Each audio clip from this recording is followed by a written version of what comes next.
Hello class 10 students. तो आज हम डिस्कस करेंगे smart strategy to attempt your class 10th board exam. तो प्रिपरेशन आपने बहुत अच्छे से कर ली है, आपने बहुत सैम्पल पेपर भी प्रैक्टिस कर लिए होंगे, बट अब एग्जाम डे में एग्जामिनेशन हॉल में बैठ के किन बातों का आपको ध्यान रखना है उनके बारे में सुनिए।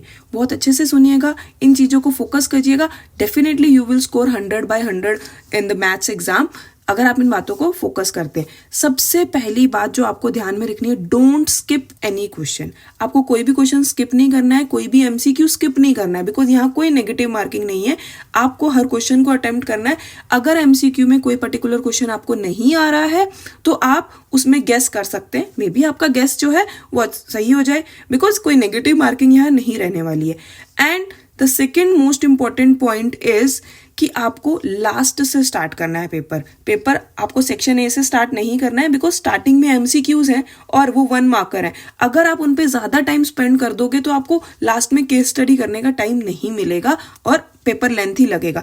तो अगर आप लास्ट से स्टार्ट कर रहे हो पेपर को, तो आप एक हाई वेटेज क्वेश्चंस को पहले अटेम्प्ट करोगे, अच्छे से अटेम्प्ट कर पाओगे। एट द एंड आप लास्ट में क्या कर रहे हो, लास्ट में आप एमसीक्यूज कर रहे हो जिनकी 1 मार्कर वेटेज है।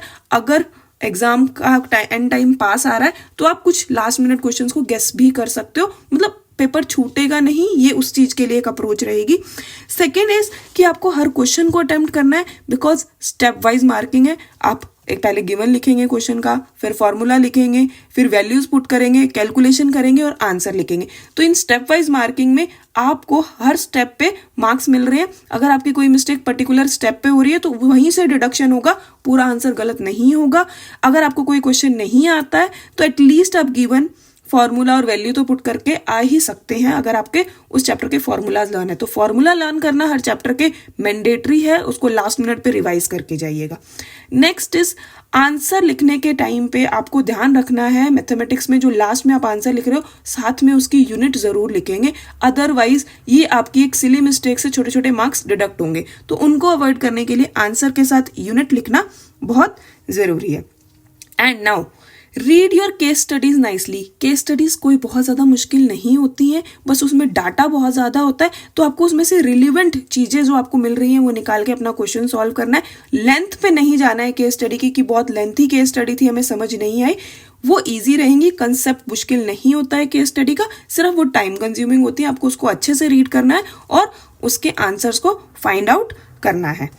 Next most important thing is, जो मैथ्स के पेपर में बहुत ज़्यादा बच्चे मिस्टेक करते हैं वो ये कि आप पेपर में जहाँ पे क्वेश्चन सॉल्व कर रहे हैं वहीं साइड में कैलकुलेशन करके अपनी प्रेजेंटेशन को खराब कर लेते हैं। तो आप अपनी नोटबुक के जो आपको आंसर शीट मिलेगी उसमें ही पार्टीशन कर लीजिए पहले साइड में, और रफ वर्क एक पर्टिकुलर साइड में ही कीजिए। लास्ट शीट पे भी नहीं जाना है, अदरवाइज आप लास्ट में कैलकुलेशन करते हैं और फिर उसको आगे लिखते टाइम मिस्टेक कर देते।